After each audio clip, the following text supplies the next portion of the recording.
My name is Ruby Smith, and I am the mother of my late son, Jacob Sansom, and my late brother was Maurice Cardinal. My name is Jana Lavasser. I am the little sister of Jacob Sansom and also the niece of Maurice Cardinal. My name is Sarah Sansom, and I am Jake's wife. My name is Michael James Sansom, and Maurice was my uncle, and Jacob was my brother. Jacob and Maurice Maurice was my brother, and Jacob was my nephew. I'm Jason Smith. I am the stepfather of Jacob since he was about 7 years old. Willie, Cardinal of Wolflight. I've been born and raised here, this community, for all my life, I should say. I am an elder now. I'm 73 years old. All my uncles, aunties have passed.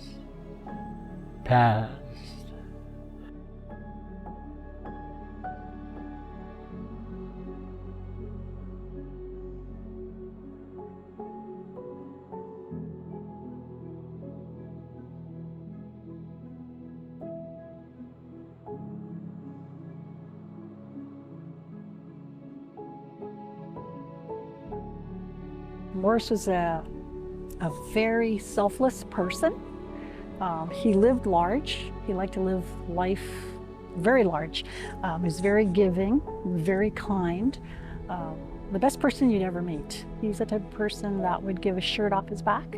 And he was always full of laughter. He was always joking. You know, we had a joke, me and him, where I called him Big Head or Maxtagon in our language, and he used to just call me Magnet or Margaret, and you know, that was our thing. And like Jacob too had a big personality. They were always joking, both boys. They're both, you know, their character was similar. I mean, they were like two peas in a pod. So very big spirits, you know. They would leave an impression when they left. You know, they're very impressionable boys, so both kind. It would be so hard to encapsulate the fullness and the joy and the energy that these men brought into our lives. I know growing up with Jacob as my older sibling, he's probably the only reason I'm alive. He's probably the only reason I've succeeded at anything. I really didn't have strong parental figures in my life, and my brother was my biggest believer, supporter, and encourager. Hard to talk about because I always hear his voice, you know, push through, get through it. He taught me so much in life. I got to live without fear because of him. He kept with his traditions, his beliefs, his understanding of what animals were and hunting. One of his biggest things is the hunting. He loved that. The hunting was one of those things that he could contribute back to his community with, and that's what, you know, it's a 2-for-1 for him. You like to hunt and you like to give back to the community. You like to go fishing, and then you pull up a net that was full of fish and got them and give them out. Maurice is pretty happy-go-lucky kind of guy, always happy, dancing around, always in a good mood, always joking around with people. He pretty much raised us. We grew up with him at my dad's. My dad had a quad for him, so he could go quadding with us or hunting with us. And basically, when he stayed with his wife, Corinne, for a while, then he moved in with me for 11 years to help me with the kids. And he's a pretty good guy, pretty much helped with all the kids, raising my kids, Jake's kids, and with Gina's kids. And he's always helpful, always trying to help people out, always working with my Uncle Willie, helping him set net and getting him food, same with Uncle Gabe, and a few other of the elders around. But they're always trying to do something to help somebody, so And Jake was the same way, doing firefighting and stuff. Him and Jacob were always together, so they were like brothers. Like they were pretty close. They grew up together. They did everything together. So yeah, you know, they were our hunters. They were our, you know, they taught us Cree. They, you know, and all that is gone now. And even my children growing up, you know, really looked up to them because that is what they did. They taught them Cree. They brought home moose meat. They gave us fish. They gave us, you know, every time they went out hunting and stuff. So yeah, even our children, my children are pretty impacted by it as well. We were married, it was 13 years on Monday, actually. We just should have celebrated our 13-year anniversary on Monday. We were together for, it'd be about 20 years. If he were still around, it would be about 20 years by now. I think it was about 17 years when he passed away there. But we've known each other since high school. We met in 1994 in Bishop Grandin High School. We had the same friend group. We were super close. We were really good friends. We were basically best friends. We didn't start dating until our early 20s, mid-early 20s. So yeah, so we knew each other for 26 years in all. I understand you come here for a reason, to interview me about Jake Sansom, my nephew, Maurice Cardinal, my cousin. How long I know them, right? So these two boys, I know them all my life, since they were tykes. I spent a great deal with growing up with Maurice, working together. We did a lot of things together before Jacob come to the picture. But I know Jacob, I used to babysit him when he was a little tyke. He was very mischievous boy, Jacob. He likes to work with vehicles. He used to scatter all my wrenches all over, and sometimes I had to put them in the old cars that I had to work on them. He'd be there all day, taking everything apart, trying to put back together. Jacob started coming around, and he finally ended up moving up here in Bonneville and had a job as a mechanic. And he started having family, his little girls, his little boy, to make it fast. And he started working on days off. He would come here, pick me up, and we'd go hunting, three of us. We were like, I don't know, we were so close together, the three of us. And they were so close to me. When we kill something, we share together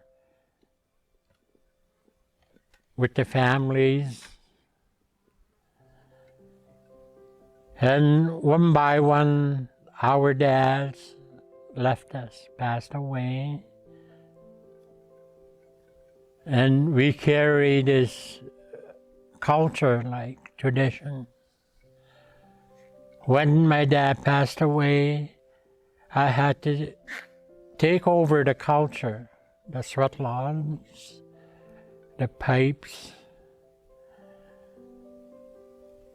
start talking to people. I travel lots. At times, I didn't stop for 5 days, a week. I was sweating all over. I know all the reserves around here. I'm well known. And every summer we go fasting. And one day, Jacob come up to me.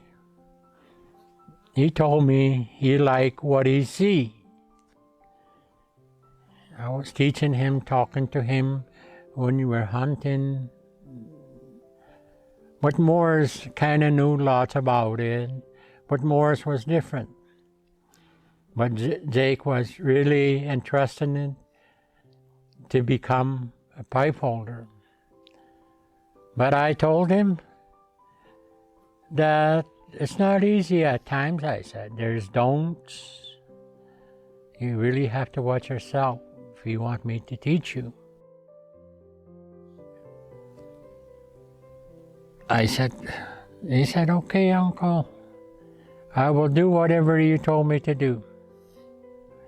I said, okay. We shook hands. And I started teaching Jacob, talking to him every day on a text whenever we have time together.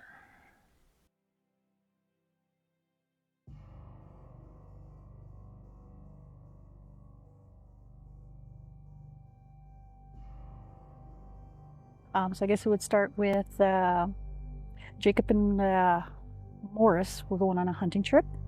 Jacob left my youngest grandson Dalen and my granddaughter Addison with us because they're going to go on a hunting trip. Jake had just got laid off, and because of COVID, they were going to go moose hunting. So that night or that morning, they called us to say to us that okay, he was going hunting. Tell the kids I love them. You know, let them know that, you know, Dad's out doing his hunting. He's with Uncle Maurice, and so on. And so that they called us later that day to tell us that they got a moose, right? And then they got a rabbit and a prairie chicken. And of course, Maurice in the background was teasing, "Hey, Magnet, get me some wild oats and some some pearl barley so he can make his rabbit soup." And of course, I'm like, "I'm not your wife," you know, I'm teasing. But in his heart, he knew that I was going to do it, and I would, right? And he took that moose to Glendon to share what is Maurice's boy, right?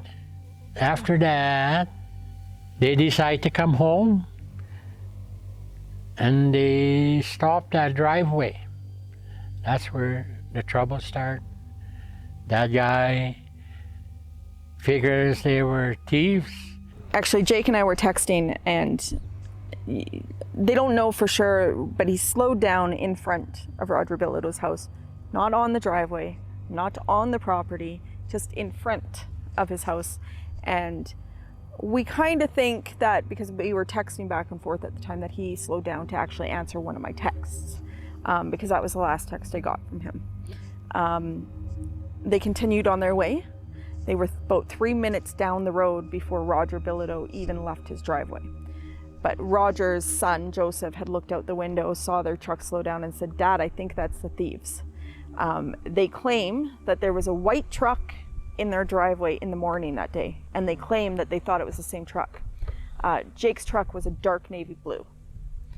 How do you mistake a white vehicle from one that's midnight blue? Like it's almost black. I don't understand. Claim they were a threat. They were 3 minutes away down the road, minding their own business by the time they even left their driveway to give chase. They chased them.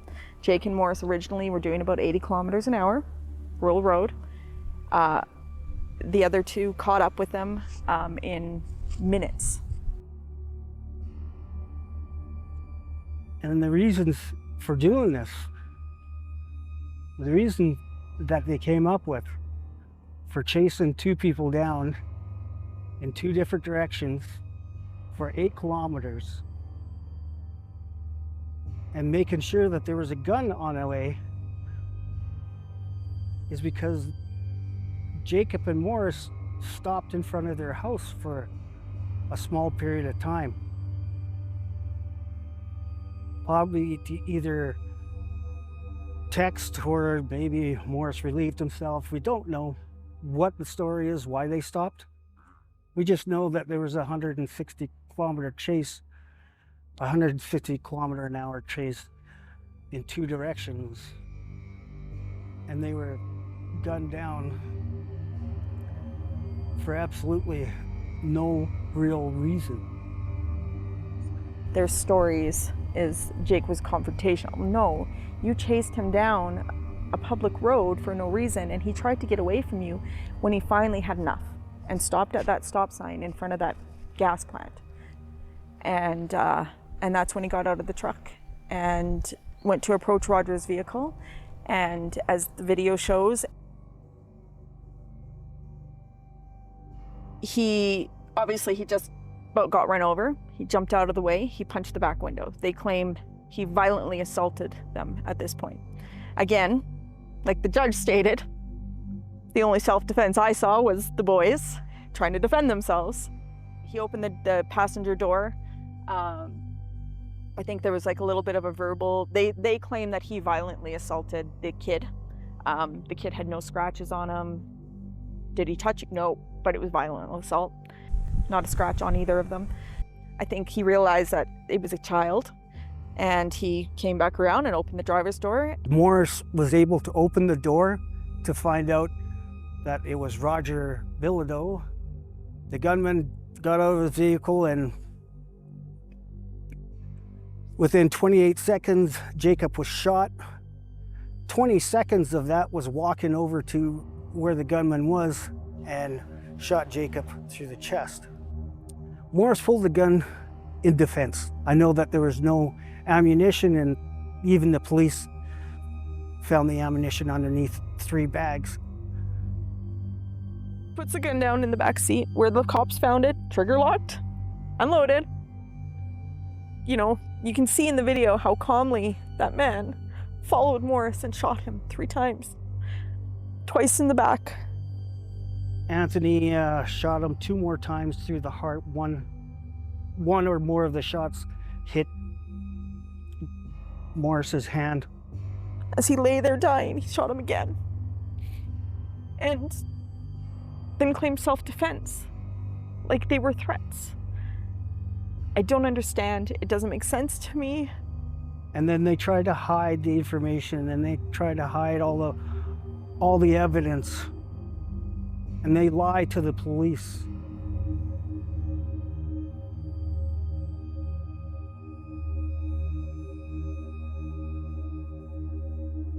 When those boys got shot, it was around 9:30, I think, 9 something. 9:30, they were both dead. And they lay there till 4 o'clock in the morning, they said. Somebody find them coming home, something like that, and he called the police. I just came home to my mom's place in the morning, and the cops came, and then they asked me to identify pictures of them, and it was pretty rough. And then they didn't tell me what happened, but I knew somebody would have had to shoot him because Jake knew jiu-jitsu and he could defend himself pretty well. So never heard of anybody getting the better of him when people pulled a knife on him before he was able to disarm him and send them on their way. Because Jake's trained to just de-escalate stuff like that. But he didn't even have a chance in that video to de-escalate anything. It looked like he was just walking to talk to him, but he just shot him down. We pull into the yard. There's an unknown vehicle parked in my spot. So I come out and I notice my son, Michael, my middle son. He looked so distraught and my heart just dropped. You know, I was like, oh no, this can't be good. It looked like Michael had been crying. So I knew this was not a good thing. So I do remember standing by my car, I had my back to my car. So we had taken Jason's truck and we just sort of had left Jason's truck just parked, idling. And so I remember the 2 investigators introduced themselves and said there was 2 men that were found deceased. And I sat there or standing there and I'm like, okay, so who are these deceased men?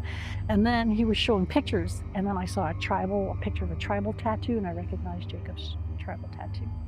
and then they were going to try to show Maurice's hand, and I couldn't. I just kind of fell against my car, and I said, okay, so what's with the pictures? What? And they said, well, these are the two men that were deceased. And I don't remember anything after that. I just kind of remember Jason was talking to them. He was calling Sarah on the phone, my daughter-in-law, Jake's wife, to say, okay, we know what happened to Jake and Maurice, they're deceased. Here, talk to the investigator. And I left the phone with the investigator, and then I had gone into the house to go and, use the house phone to call my two sisters and sibling. And the rest is kind of blurry. It was we were told that they were deceased, but they don't know what happened yet. So that was the beginning of the investigation, or that's how we found out that my son had been murdered and my brother had been murdered. Jake always responded to me, always, always, always. And that last text was, text me when you're home safe. And I never got a text, and I knew something had happened that night. So in the morning I woke up and I hadn't slept well, because it's weird for him not to text me and tell me that he was home safe. And it's weird for me not to get a response. And I texted and texted, no response. And he's not even reading them, and I was like, this is not like my husband. And it's really blurry, but about 10:30 in the morning, I was trying to keep myself busy cleaning the house, and my phone rang. Not a knock on the door. My phone rang, and it was Ruby on video chat. And the police were with her, and she handed the police the phone, and he said, your husband was found dead in a ditch, shot to death. And I was alone with my daughter. And all I remember is throwing the phone and swearing and saying, fuck you, you're lying to me. And then I just remember being like, I'm alone. I'm alone right now. Like, why would you not send somebody to my house? Why would you not have somebody come to my door so that when I hit the ground, which I did, I had somebody there to pick me up? That morning, I was actually at my daughter Haley's place, and I had spent the night there with her, and it was pretty early in the morning, and my phone just would not stop ringing, and I was so tired, so I was just, ignoring it, and it just rang and rang and rang and rang and rang, and I thought, well, I better get up and answer it. And when I did answer it, it was my sister, Irene, I believe, and it was Ruby's number, but it was Irene, I believe, that called me, and she started talking, so I'm getting ready to walk out the door, get in my car, and I was going to go home, which I lived a couple blocks away, and I went outside and started my car, and she started talking, and she's like, are you sitting down? And I was just ready to back up to go, and she's like, I got some really bad news. And I was like, I put the car in park, and I got out of the car, and I went walking back into my daughter's house, and she started telling me, and as soon as I got in the door, I started screaming, and I dropped the phone, and I couldn't even pick it up. I couldn't even breathe. Like, I almost passed out. I scared my grandkids. They were like, thought I got hurt outside, and my daughter comes running and yelling, and she's like, Mom, what's wrong? And I'm just like, I can't breathe. I can't even talk. I can't even tell her what's wrong. Nothing would prepare me for the moment I got that call. Michael told me what had happened. My son was just coming up the stairs to tell me it happened because my mom had called him. And I hung the phone up. I didn't even let Michael finish.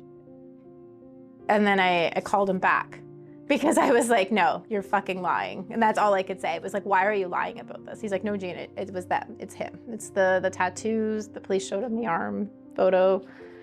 And it, like, Jacob was hard enough, but then to hear Maurice too, it was like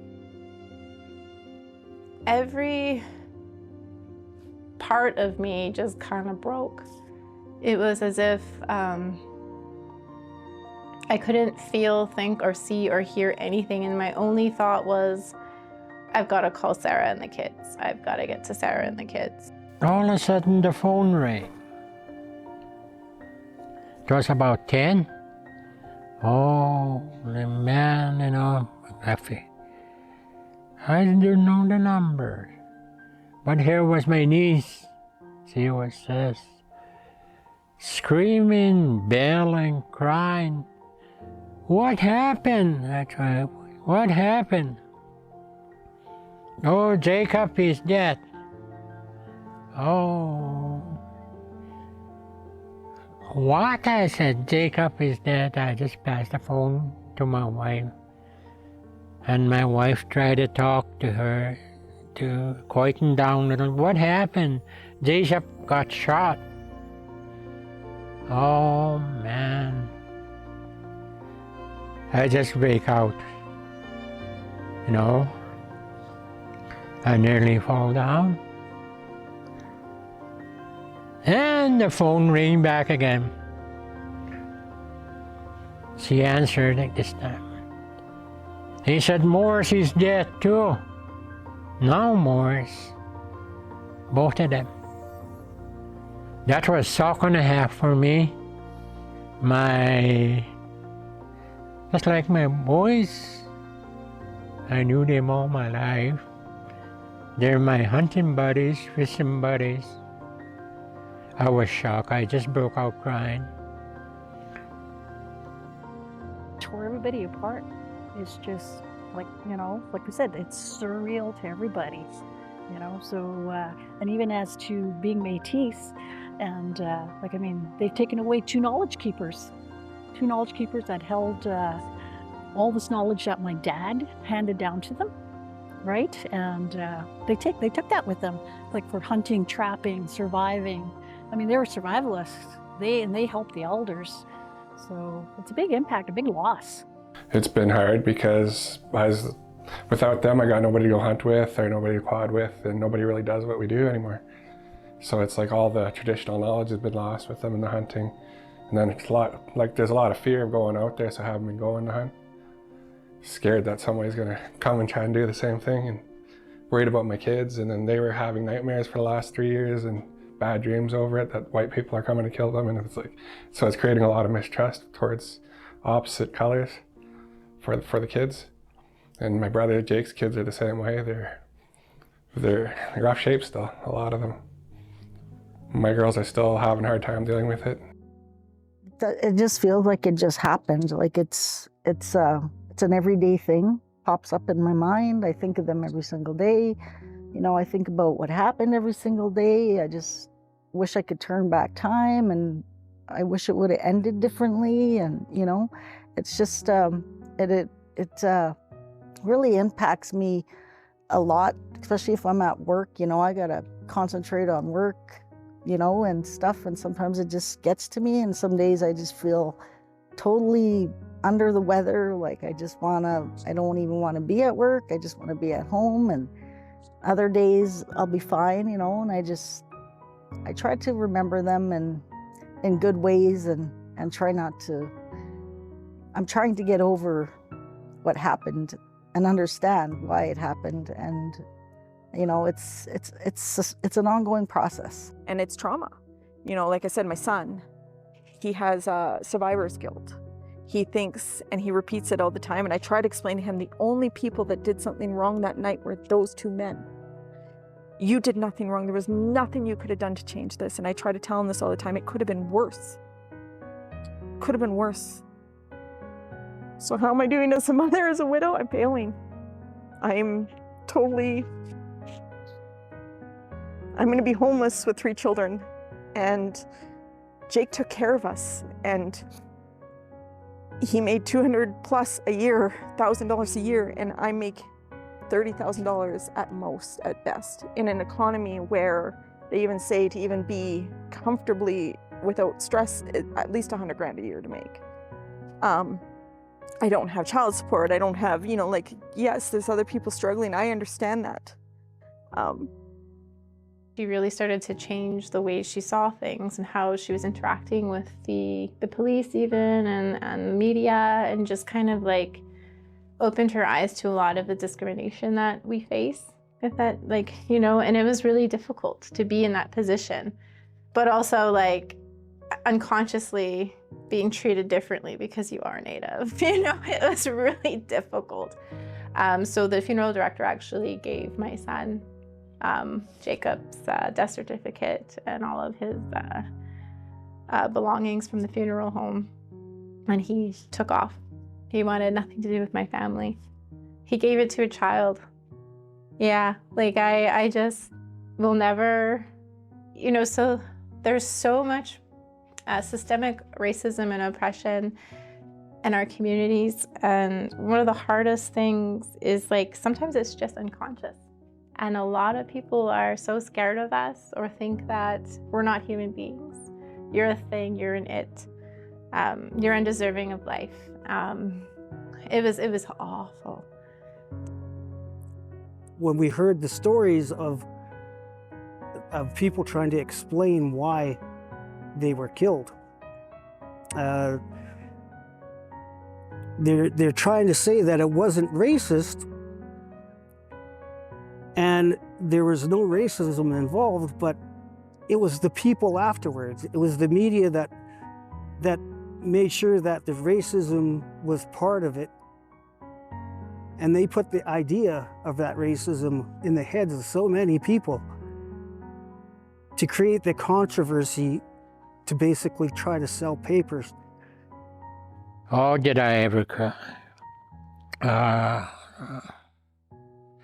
What I'm gonna do now, that first thing that come to my mind, Jacob was so good to me. He was a mechanic. He fixed my vehicles. I used to have a diesel truck. He fixed it. He fixed anything free for me. If that truck needs a part, he'd go buy it and bring it and put it on. He didn't want me stuck. And I tried to pay them, pay him. No. He said, no, I don't want nothing, Uncle. That's for you. So I finally accepted, Even when I'm stuck in the bush, me and her go hunting, I sing the truck. No matter what time at night it is, I call them. He'd be there with a diesel truck to pull me out. He always pull me out.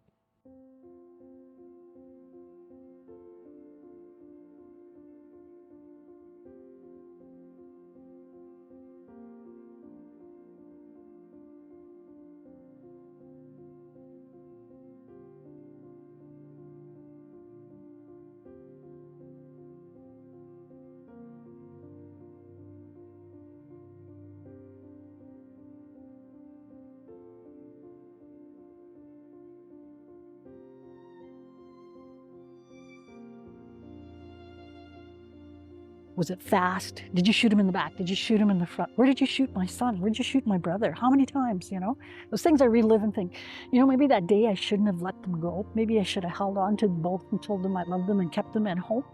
I keep thinking, or, when they called, maybe I should have went there to pick them up. Like, where was I? Jake's mom should have been there to protect my child, I have all these what ifs and, and then even thinking, they didn't call the ambulance. They just left him there to die on the road.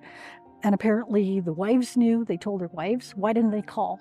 Why didn't somebody have the decency to pick up the phone and say, hey, my husband and my father-in-law just shot someone? But no, they were tight-lipped.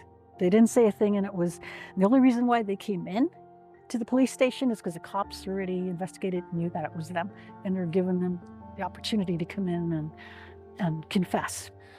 Traveling more than 3 minutes to kill somebody, which is considered planned murder. If you look at the law books, anything past 3 minutes is considered planned. And they're trying to say that they didn't plan it, that it was self-defense because it was on their land, when their land's like a 12-minute drive away from where it happened. It takes 12 minutes to get there at 100 from their property. I wanted to know. I wanted to see what really, really happened. People can say anything. I really wanted to see what happened and why it happened. And when I saw it, I was blown away. It was disgusting.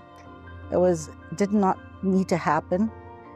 They put the law in their own hands. All they had to do was stay home and call the police and report if they thought somebody was stealing from them, which wasn't happening. It was two guys pulled over on a road on the phone,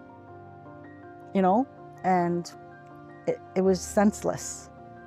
I think that there was so many points that they could have made throughout the trial, like we sat through every minute of that trial, and there was times that I'd look at the prosecution going, are you going to object to this? Like as Barish, after they've already pulled, Barish says, I'm going to pull their criminal records to prove that they're violent criminals, and pulls their records and then puts them down, and because there's no records.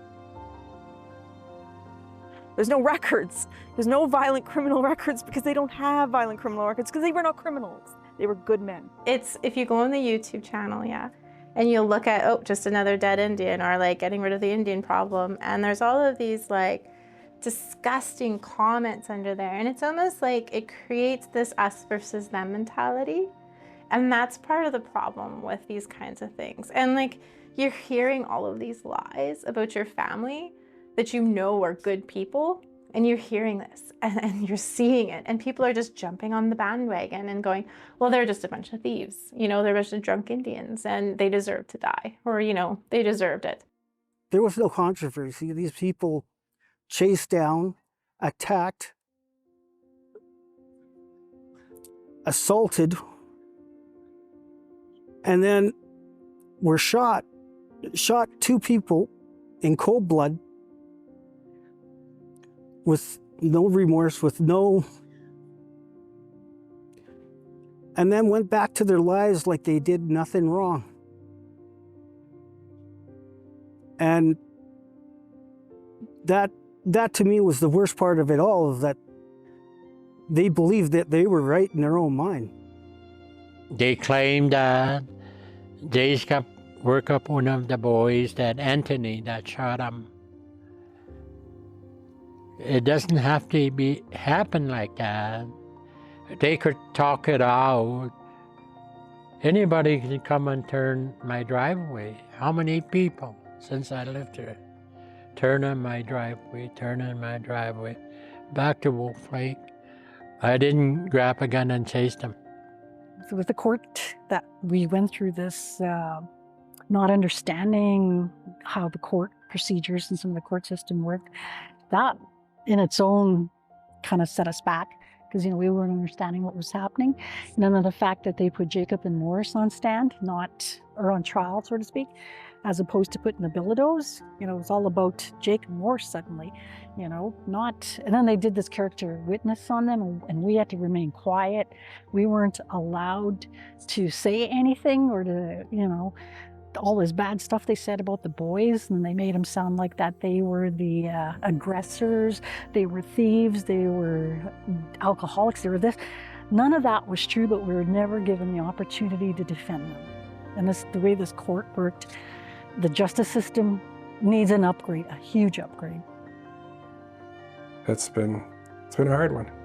And then trying to tell my kids that somebody's not going to hurt them when that's all they're worried about all the time. Like, my kids don't go anywhere really anymore either. They just stay home and they've secluded themselves. But same with Jake's kids, they've done the same thing.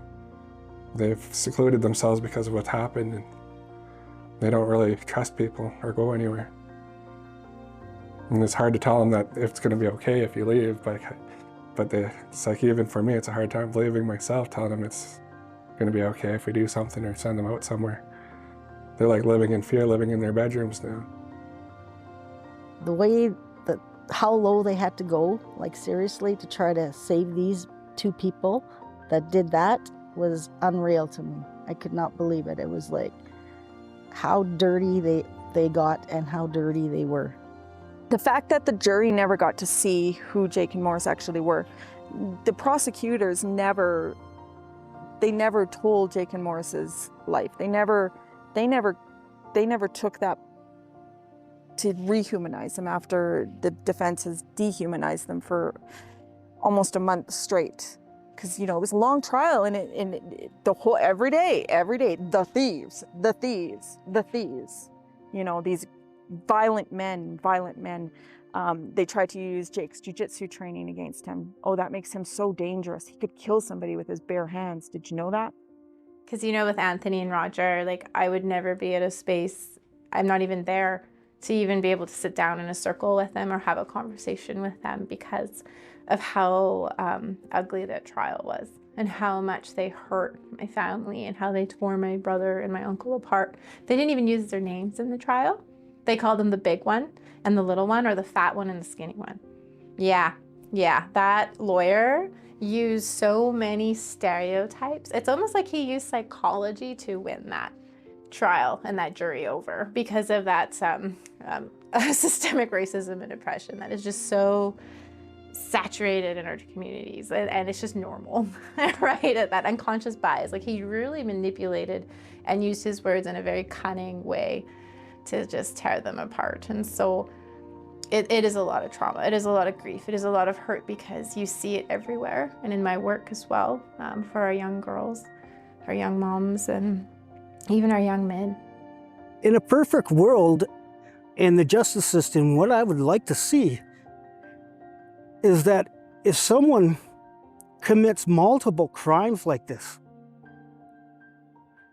that all the crimes that they committed be put down as part of the evidence, as part of the true crime, and be punished accordingly.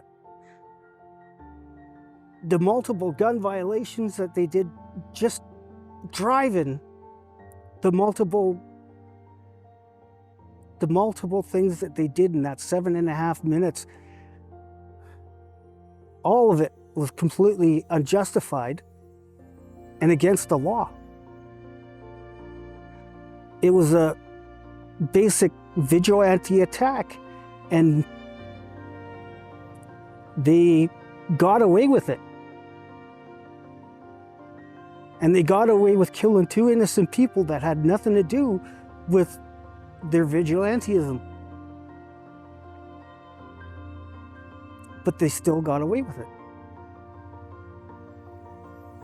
I say they got away with it because they lied all through court, and 2 out of the 3 people were prosecuted. And they were not prosecuted in common intent like they should have been, where all 3 parties, all 3 people should have been put together. They should have all faced the consequences of their actions. Their accountability for all their actions, including cutting up the weapon, were not taken in consideration. All those, Roger and Anthony, should have 4th degree, 2 each murder charges, even the 2nd degree. Now, on good behavior, Roger should be walking around pretty soon. Now, my niece texts me.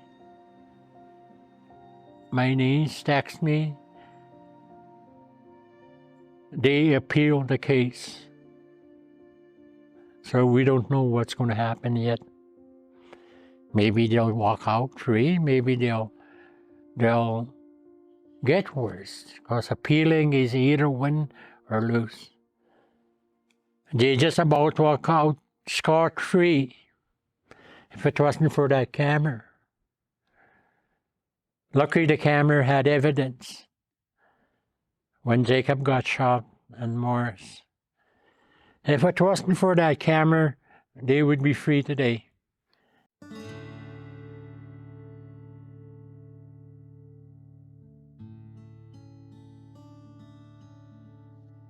There's not a moment that goes by that I think about the boys. I hear a car go by that Jake had these blue bottles in his truck. My heart just stops because I think it's him. Or I keep looking to the driveway and thinking they're going to come, because Jake was always in a hurry. They're going to come flying in, and and then for Maurice even, like I still look to the bottom of the steps every morning because he'd come up and say, "Good morning, Magnet. Let's have coffee." And that's our morning ritual. 6 o'clock in the morning, me, Jason, and Maurice would have our coffee. And I miss them every day. They're some of the best people I ever meet. Maurice never had an evil bone in his body. He didn't even know how to be mean. He was always happy and dancing around. Their birthdays, holidays is a big one. It's just, it's, when we have like family get-togethers, Maurice is not there. Maurice was at everything. He loved his family. He loved being with family. So it's not the same having gatherings, having get-togethers, because he's not there. So, yeah, just stuff like that. Just really, you know, that's when I miss them the most. And I think about them. If Maurice was here, he'd be doing this. If Maurice was here, he'd be teasing the crap out of us, right? Doing stupid stuff to us and laughing about it. That's just how he was. He was great to be around, and Jacob was the same way. He loved music, so there's a lot of songs that really remind me of him. Being right here where we are right now, I actually have a picture of him at home, of him and I and the kids standing right in this location, actually. I have a hard time sharing pain with people because, you know, there's more to us than just pain. And my Muslim, he used to always say, you know, you put all your pain into love. You put all your hate into joy. And as a kid, I was like, whatever, man, like, whatever, like old guy, like, what do you know about life? You know, like love into pain, pain into love. I just thought, yeah, whatever. But as I got older, it kind of like, it makes sense. It's, you know, like it's, I have all this hurt and all this grief, and I'm putting it into projects that are changing my community's lives, you know, and we're putting all that hurt into good and making change, or even just being there for somebody, you know, and creating art, you know, creating hope. There's too many things that, too much love that they had, and we have so many memories of Maurice and Jacob and our family.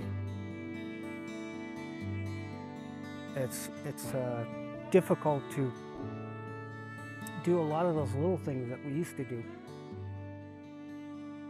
Sitting by the fire and listening to music and just enjoying the company of each other. These are things that I don't do anymore. I can't do anymore without having that underlying feeling that there's something missing, and it's always going to be missing.